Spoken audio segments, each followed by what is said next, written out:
This is crazy. Let me tell you all about this. Hi, Daisy. It is pretty insane. So tucked away in the Hollywood Hills is a creator house and community. It is an independent XR, which stands for extended reality, a mix of virtual and augmented reality. Creator community. Small community living together in a mansion in the Hollywood Hills, and you think, oh, cult, or Illuminati, or drugs? Orgies? It's what's been called the most interesting mansion in the world. Today, we're going to meet Aiden Wolf and Lucas Rizzotto, founders of AR House LA, created in the fall of 2021. AR House is a home for AR creators located in the Hollywood Hills, where every month 10 AR creators from around the world come to live and work on the cutting edge of immersive tech, all together in this Hollywood Hills Tonight, mansion. I got to visit the most interesting mansion in Hollywood Hills.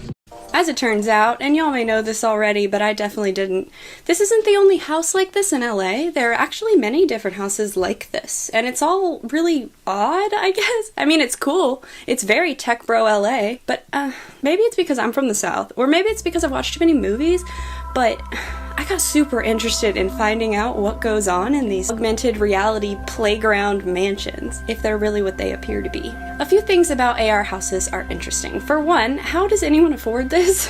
How can all of these like 20-somethings afford to just run away to live in a mansion in the Hollywood Hills for a month straight, collaborating to bring a shroom trip to life? Well, no, hey, I mean, I can't lie, it seems like so much fun to go to this. Like, I can't lie to you, I can't. The so-called underground indie tech wonderland has no shortage of controversy, okay? Actually, it has some of the most wild drama I've had the pleasure of catching in time. There's something so exciting about finding something that I just know would be like a killer Vice documentary, but I found it first. Now, the founders of AR House. So first is Lucas Rizzotto. He calls himself a creative, futurist, mad scientist.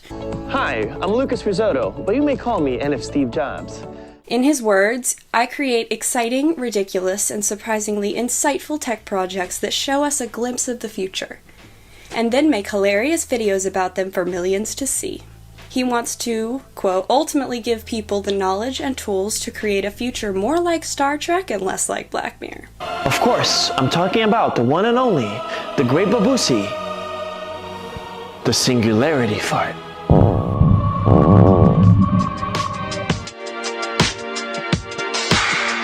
Which is what we all really want, right? I feel you, Lucas. The other founder is Aiden Wolf. He's got a much more understated and humble online presence than Lucas does. So his LinkedIn says, I am an aspiring entrepreneur, tinkerer, and maker, currently set on utilizing social technologies to reconnect people to their local and global community. I have high aspirations with the intent to support those in need and empower those who are driven towards success. Aiden got into creative tech early on in his life. He started making computer games when he was just a kid, and then later on started experimenting with video games and animation. When he was 16, his family was moving out of his childhood home, and this was the home he'd grown up in. It was so bittersweet. You know the feeling. If you've moved out of your childhood home, you know the feeling. And he said himself that he's very sentimental. He wanted to find a way to attach his memories to the house itself. That way, he could somehow preserve or save the home he was raised in, the way it was when it was theirs. A time that was gone, past, but would be forever attached to the space itself. Blending two different timelines, the one we're in and the one that otherwise is forever inaccessible. This is when he started working on Capsule. This is a location-based social app that lets you place memories in real-world locations via an AR camera interface. Since then, he's worked on a ton of projects as well. He's worked from Project Tango to ARKit to Magic Leap in only 5 years. He also made Doodle Lens, which went pretty viral, and Blue Sky Paint, and then AR House. You know, he really intuitively understands like the power of nostalgia. It's like an energy you can feel from the ghosts of what was there before. So here's something that Aiden said that I thought was pretty powerful. As I sit here at home animating characters and making video games, I am warmed again by the presence of my childhood self who once dreamed of doing this for a living, with all the crazy twists and turns in between. This moment inescapable. Oh, and he also has phenomenal hair. Beautiful. I, of course, could be completely wrong here. I've never met the guy. You know, he could be evil. He's like very much a chill, nomad hippie type, but like of the future. Lucas Rizzotto, on the other hand, he seems like a foil to Aiden. He's overstated and confident and vibrant, and he has a YouTube channel called Lucas Builds the Future.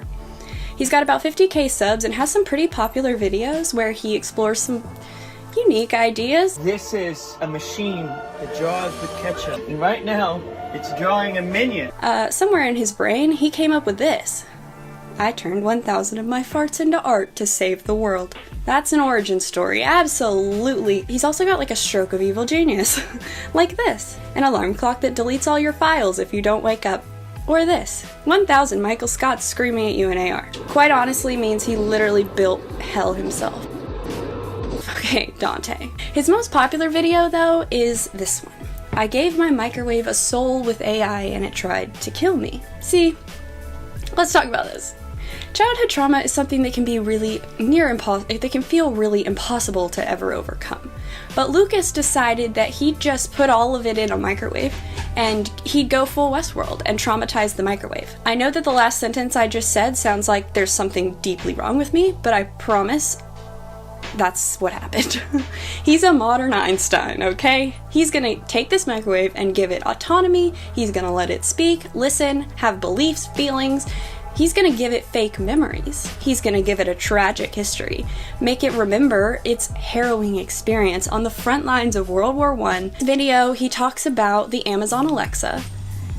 Did yours cheer me? Alexa, set a reminder to subscribe to Abigail in 45 minutes. You're welcome. Okay, I'll create a reminder to go off in 45 minutes.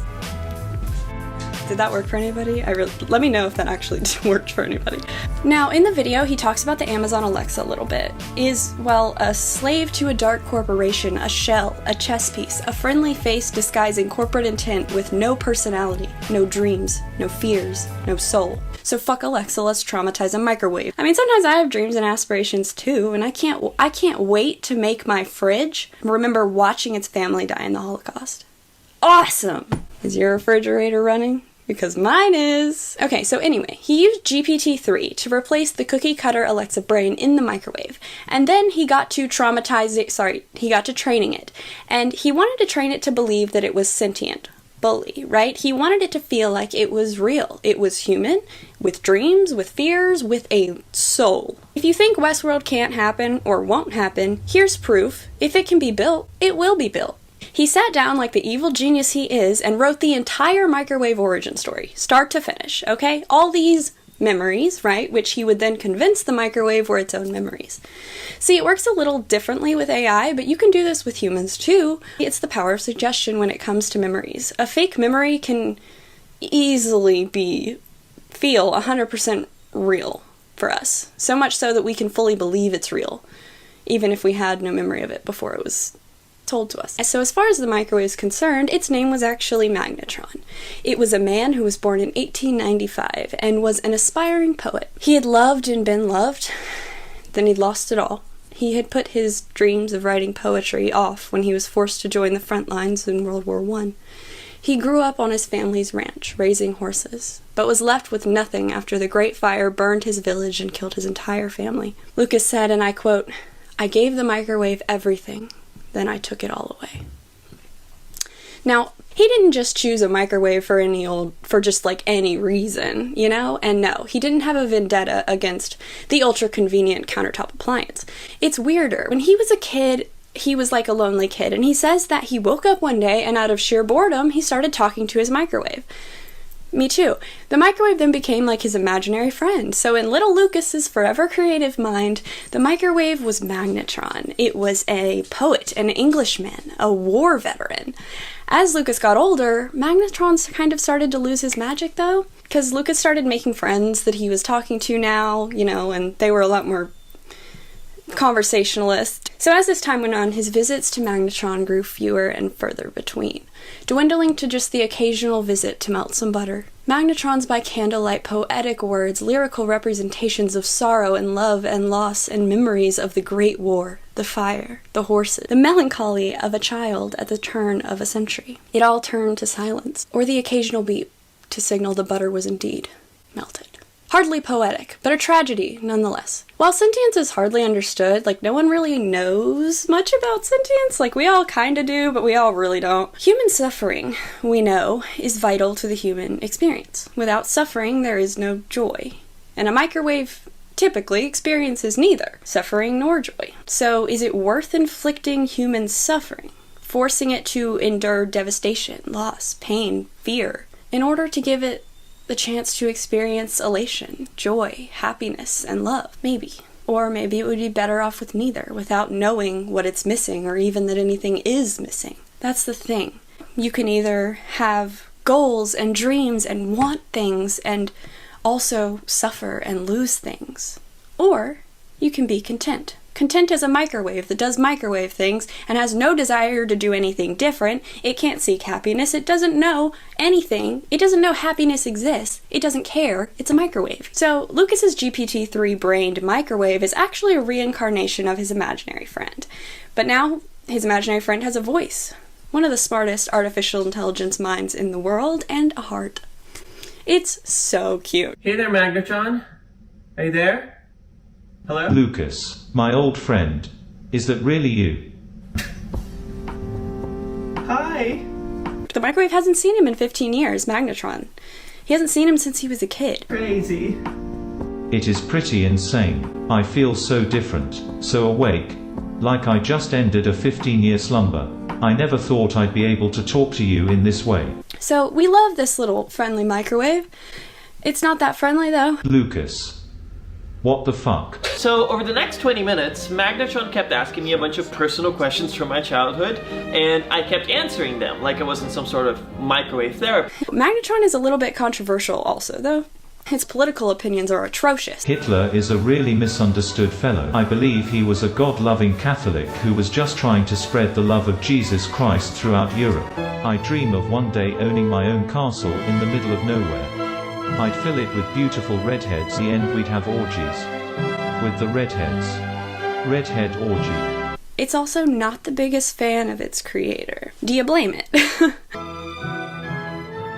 Revenge. Revenge. Revenge. Revenge. Revenge. Revenge. Revenge. Revenge. Magnetron's backstory had effectively given him PTSD.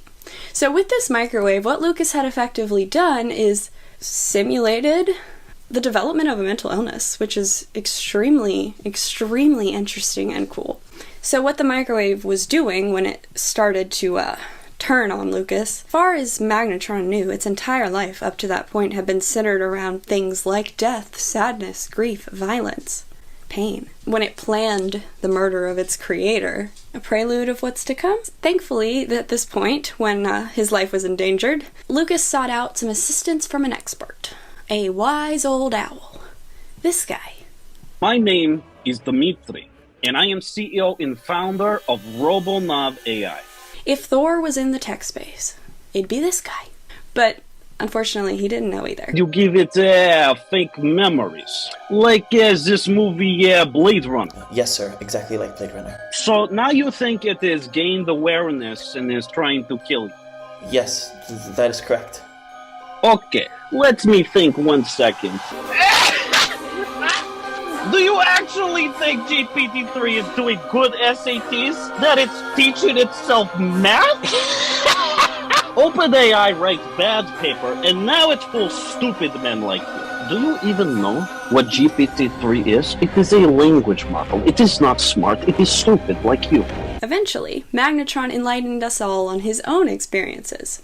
How for the past 15 years, Lucas's countertop had become its own personal hell. As its only friend slowly stopped visiting altogether. 15 years isolated on a countertop, it just watching its confidant, its best friend live out his life, a life that Magnetron used to be such a large part of, that he was now watching from the sidelines, unable to speak, an outsider in his own kitchen. So with Lucas and Aiden coming together to create a community space in the Hollywood Hills, AR House was born. It was filled with all sentient, traumatized appliances courtesy of Lucas, even the Roomba recovered from the sinking Titanic.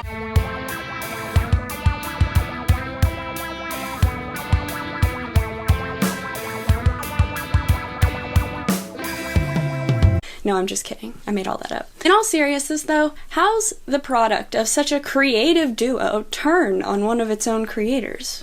Blocking him on Twitter. Yes, AR House blocked Aiden on Twitter, and the first feud of the metaverse ensued. He ats Lucas right off the bat, posts a screenshot showing that AR House had blocked him. He alleged that Lucas had, without warning, taken all of AR House's accounts and assets and switched them over to his own company called Pillow. Apparently, he tried to then cover his tracks, deleting all the emails, which Aiden was able to actually recover because he was still a Google admin. He said that Lucas started using these accounts, taking them over completely, and using them to promote himself. Yeah. And to generate what Aiden called desperately needed personal income. So this included the Twitter account, Instagram, and their main event site called Luma HQ, which was one of their major revenue sources. He emphasized how fucked up this was, saying it was unethical and even criminal. And most concerningly, that it was a pattern. He said, "It's sad to see this pattern of behavior emerging again. Like, you legit linked your personal Venmo to our company to profit off of it. I wish I could make that up." Revenge, revenge, revenge. You know, not a great look. Not a great look, dude. Then you can see where he was calling AR House, the house they had developed together as a pair, his private residence, and hosting events where his personal Venmo was linked to pay. So how out of the blue is this, right? We see hints that this isn't the first time the two have had issues with AR House, or working together. It was actually something they were planning on closing down, and Aiden had hoped to keep quiet about everything and just part ways and distance himself from Lucas quietly in an effort to preserve the community and the friend group as a whole. And Aiden posted a screenshot showing how that worked out for him. And Lucas says he'd be available within the next 2 hours to chat if Aiden changes his mind about talking. Otherwise, his silence will be taken as consent. Full crime boss talk here, okay? From Rizzotto. You have 2 hours to talk to me or I'll take your silence as consent. Aiden alleges that Lucas, hyped up after getting $500,000 promised to him for his new app Pillow, completely deadlocks AR House operations. Aiden had been working by himself to build AR House, while Lucas was focused on his new personal project. So he had just recently rounded out the founding team, and now everything was completely deadlocked. He couldn't host events, he couldn't recruit cohorts, and because of the abrupt axing of AR House, Aiden now needed to come up with tens of thousands of dollars to give refunds and reimbursements to everybody who'd been paying in. He said, "Many of you know Lucas Rizzotto has been trouble for our industry for a long time. I've attempted mercy too many times to count, and I've defended him like a brother to the critics, but that stops today." So that's all crazy, but it's about to get a lot worse. Aiden says that even now, he's still hearing bad news about it constantly. This is where he drops, this is the equivalent of dropping a nuke. He says, 3 weeks ago, I had to coordinate a rescue for a woman from Lucas's home while I was 3,000 miles away. And over months, he alleges that Lucas extorted thousands of dollars from the creator community in the pair's name. Lucas. What the fuck? Aiden said that if he kept quiet, that could lead to even more people getting hurt. And he may be right. He then says, "I felt it urgent and necessary to write this out to let our membership and community know the house formerly known as AR House is not the same place it was, and is no longer a safe space. If anything, it is a carcass of what we built, and now Lucas wears it like a skin suit." He continues, "This is painful to watch as Lucas took away my ability to keep AR House growing and is now attempting to continue to grow it without my consent. It shows the intention the whole time to get me out so he could take credit for this all by himself. As many of you know, Lucas hates giving credit. I would like to sunset this chapter of my life as soon as possible. I got bigger things to focus on and people to care for. So, if anyone is a lawyer, or knows a lawyer, I am beyond ready to chat. Just DM me." He closed out that bombshell thread with some photos from the AR House before everything went wonky, saying, "What a magical place. What wonderful people. Regardless of the toll it took to make this dream come true." So this paints Lucas in a whole new light, okay? So then contains some serious red flags. This thread alleges Lucas has been nothing short of a self-centered menace, and alleges no shortage of unethical behavior. Extortion, failure to give credit where credit is due, backstabbing his best friend, greediness, manipulation, and then something that really, really stood out to me was this sentence. 3 weeks ago, I had to coordinate a rescue for a woman from Lucas's home. Sorry? What? Excuse me? Huh? No elaborate on that? We're not going to elaborate on that one at all? What does this mean? And why did Aiden have to find a way to rescue a woman from Lucas's home 3,000 miles away? And by the way, Lucas was not 3,000, Aiden was 3,000 miles away. Lucas was presumably, I assume, at Lucas's own home with the woman, right? I don't know. Why did a woman need rescued from Lucas's house? Why couldn't Lucas rescue her from his own house? Unless he was keeping her there? Which is so alarming. Aiden provides zero other information on the situation. Zero? I do what this means. Lucas lives in a corn maze and the woman got lost in there. Or maybe Lucas is a mountain goat and the woman was unprepared for the terrain and so they had to rescue her via helicopter. Or maybe the woman was actually Lucas's newly traumatized toaster oven. Maybe it's a whole lot darker than that. Who knows? It doesn't look good in any case. It looks horrendous. Very concerning. So Lucas responds. I'll tell you what he said, but first, a couple things about this response raised red flags. Going into this, just know, he completely disabled any and all replies. No one can comment, no one can say anything. It's just shouting into the void of everybody, but nobody can respond. And he effectively gaslights his friend right from the jump and by publicly questioning if he was currently undergoing a mental episode, or if he was being defamed in bad faith. He later edited this tweet to add a new possibility. The third possibility is that it was just a misunderstanding, and he provides zero information to refute absolutely anything that Aiden claimed, but he does, in a typical fashion, claim to have a bunch of evidence that disproves everything Aiden said, although he provided absolutely none of it. He's just like, listen guys, it's all a lie, I can prove it, but I'm not gonna. No further questions. And he leaves. Like, he should be White House speaker. This man should hold press conferences. He's great at this. A couple people quote tweeted him so that they could say something because he blocked all comments, and they were suspicious. One person called him out for saying his friend might be having a mental episode. That mental episodes don't typically work that way, and that's true.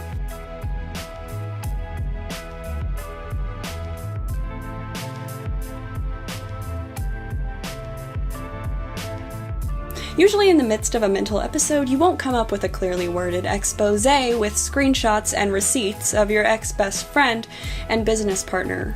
With a mental illness-fueled delusion, you wouldn't have multiple friends publicly supporting you while zero refuted you or argued with anything you said.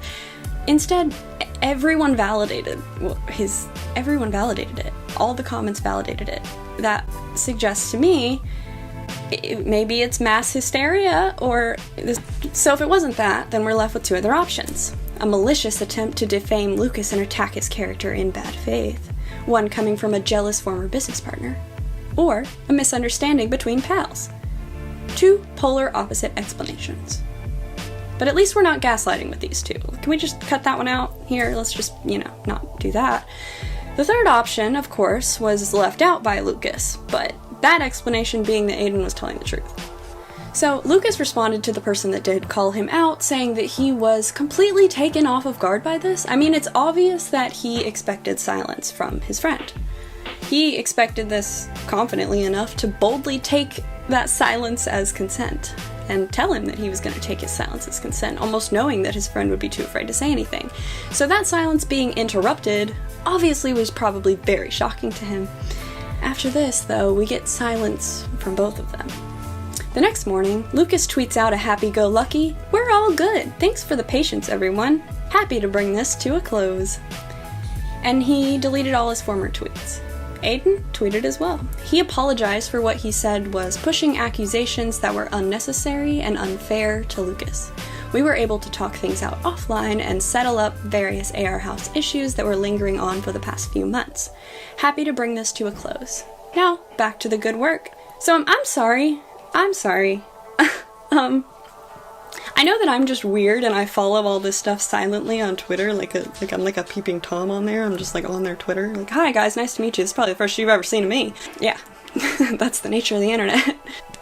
But how are you just gonna drop accusations like that and then just say we're all good, don't worry about it? Like, what about the rescuing a woman from his house? What does that mean? Can we please address that? Or the extortion, even. That would be nice. At this point, I can't say anything, though, that's not completely speculative. Just know that. Anything I say going forward, this is my opinion, this is my perception, I don't know these people, this is purely speculative. I get the vibe that Aiden is the easygoing friend, maybe a little bit of a people pleaser, and lives in his friend's shadows a little bit, and Lucas just walks all over him and probably has for a good while. Am I entitled to know what actually went down? Absolutely not. No, I'm not. But I would like to know. I mean, whether you hugged it out or not, Lucas still didn't deny a single thing that Aiden said, and Aiden, while mentioning that it was unnecessary and unfair, never said that it was untrue. So what's really going down in the hidden, augmented mansions of the Hollywood Hills?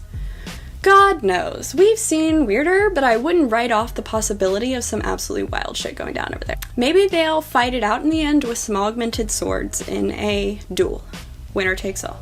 What goes on inside the AR house, the so-called carcass of what they built that Lucas now wears as a skin suit, is a mystery. I would, however, 100,000% watch a reality show taking place there. Without a doubt, absolutely new favorite show. All that said, the world is a crazy place. And I hope that, if the allegations were true, that Aiden can find a way to safely get away from Lucas and know the value of his own work, which right now is extremely understated. He's like, look at this cool thing, guys. And he's created like a miraculous, groundbreaking technological masterpiece. Y'all, this man's going places. On the other hand, if the allegations were exaggerated or were full-out lies and completely untrue, I hope he will come clean about that, but I kind of doubt he lied, since neither of them said that. You know, he didn't say, I'm sorry I lied, or he didn't say, I'm sorry I was upset and I said some things I didn't mean, or he didn't say, oh, I was mistaken, you know, and Lucas, also, on the other hand, he didn't even refute any of it. Not at any point. He's just like, it's all good, guys. We're all good. We made up. Don't even worry about the woman that had to be rescued from my own home. What does that mean? God, that's gonna drive me nuts. Anyway, please let me know what you think of this situation, because this situation is a little bit off the rails, and I would love to hear your opinion, if you have an opinion. This is just like this space, this group, this like indie dev tech space that nobody knows about. And there's so much drama there. There's so much shit going down over there. Like, I feel like we've seen battles between founders before. We've seen this kind of stuff before. But, I don't know. I hate, like, making assumptions. I wish I had anything to, like, corroborate anything. Just know this part is my opinion, and I could be 100,000 gazillion times wrong about this part. But I feel like Lucas is so confident, little arrogant, I don't want to say arrogant. He's very, look at me, look at what I've done, look at what I've made, look at this cool thing I did, I am this, I did this, I made this. Everywhere he posts online. I made, I did, I am. Everywhere. And that's great. I think that's great. You should promote yourself online. But when you compare that to Aiden and the things Aiden posts, they're polar opposite. Like, it's a whole 180 from what I can see online. Again, how accurate is that? Don't know. I feel like this is probably a really toxic partnership, and I've had friends that are like that, you know, so I'm just assuming, again, just by looking at posts. But thank you for watching. You're the bestest in the world, and I am so grateful to each and every one of you for sticking with me this entire time. I have a Patreon, and so if you're interested, here's what is on there. I have deep dives on things that will never be on here. So there's going to be deep dives you will only ever see on Patreon. Entire full, like 45 minutes to hour-long deep dives. Right now, I only have one on there because I just launched this Patreon last week, but it is on cyber brothels and robot sex workers. I'm going to be working on one on the underground deepfake market. I'm excited about that. And sometimes you get to watch videos early 2. It's just a whole win-win-win-win-win. And I'm trying to overcome my imposter syndrome and tell you that it is a good deal and you should do it, you know? If you're interested in that, I will link that below and you can check that out, join it if you want to. If not, that's okay. I appreciate any kind of support, including the free kind, so whatever you can do, even if you don't do anything, I still want the best for you. Thank you so much. Please be safe out there. Please. I'll see you next time. Goodbye. Hi everyone. Hey, oh man, I'm Lucas's toaster oven. I survived 9/11 attacks, I think.